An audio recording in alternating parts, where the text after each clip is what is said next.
Salam əziz izləyicilər və tələbələr, Python seriyası ilə davam edirik. Bugün artıq 11-ci dərsdir. Bugünkü mövzunun adı ifadələr. Introdan sonra başlayırıq.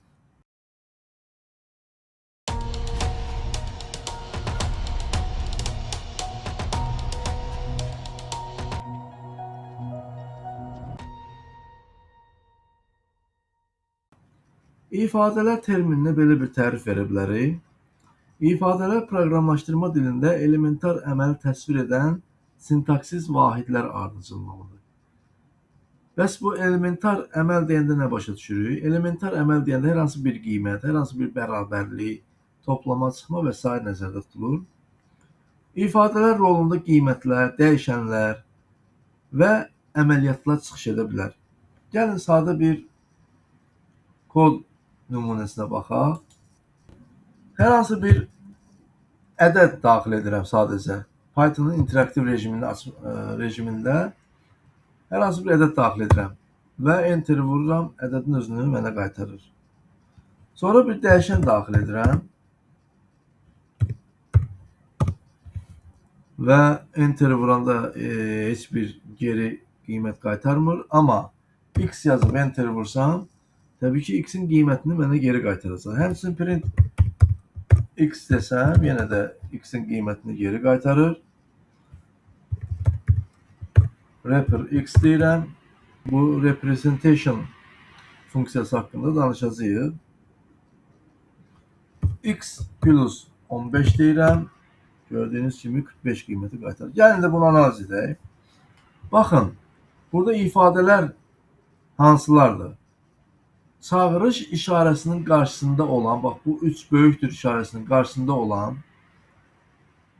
yazılar ifadələr hesab olunur. Baxın, birinci çağırış ifadəsinin qarşısında olan hansıdır? 25. 25 özü bir ifadədir. İkinci x bərabərdir 30. Burada x bərabərdir 30 bərabərliyi elementar əməldir və ifadə hesab olunur. X özü dəyişən hesab olunur. Dəyişən olsa da ifadə hesab olunur və x yazıb enter vurduqda həmin ifadənin nəticəsi çıxır ortalığa. 30. Bax, buradakı 25 və buradakı 30 artıq ifadə yox, qiymətlərdir, nəticələrdir.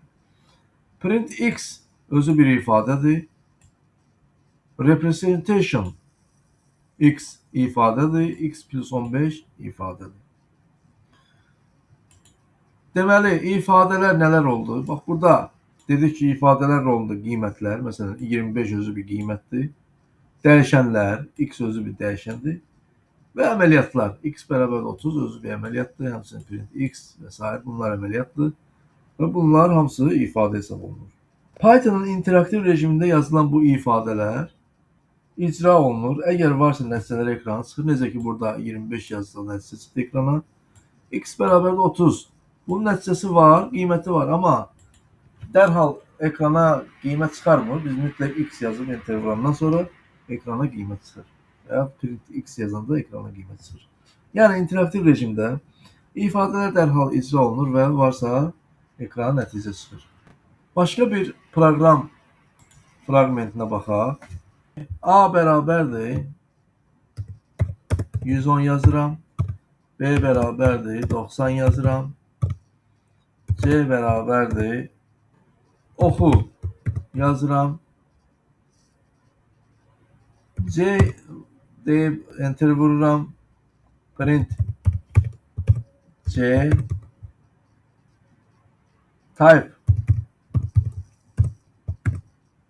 oxu class string 15 üstə gəl 15 üstə gəl 15 və nəticə 45.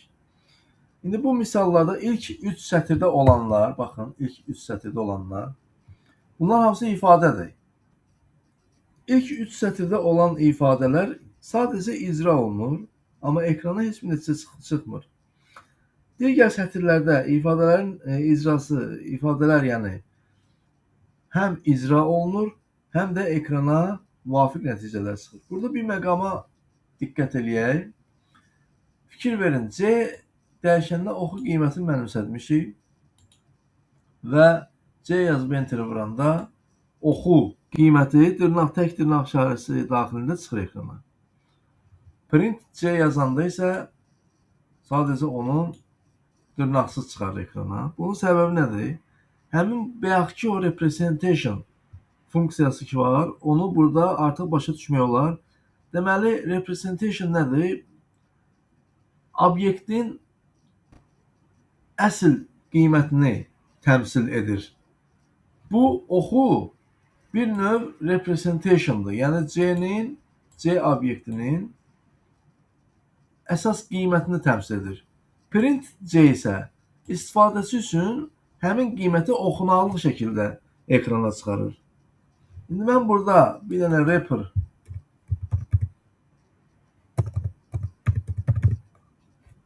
C desəm, indi fikir verin, 3 dırnaq işarəsi daxilində qiymət çıxardı. İndi bir dənə wrapper A deyirəm, tək dırnaq işarəsi daxilində A-nın qiymətini çıxarır ekrana.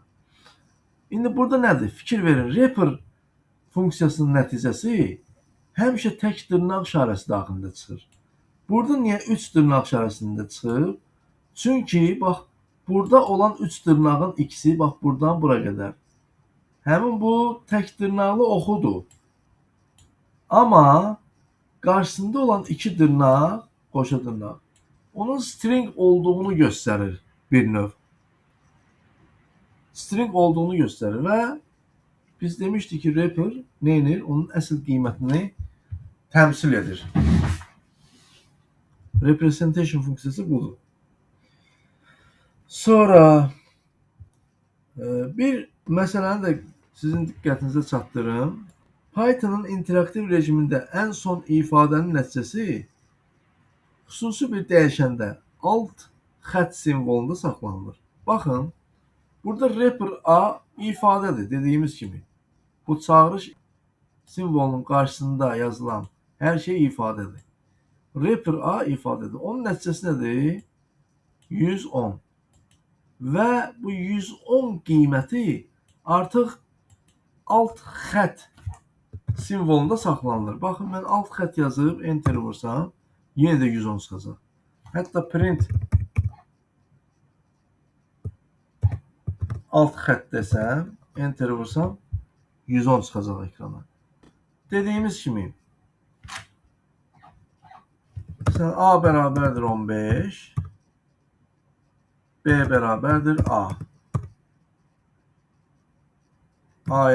B yazıram, 15 çıxır ekrana və alt xətt yazıb enter vursam yenə 15 çıxacaq. Yəni, axırıncı nəticə nədirsə, axırıncı ifadənin nəticəsi nədirsə, alt xətt onu bizə geri qaytarır.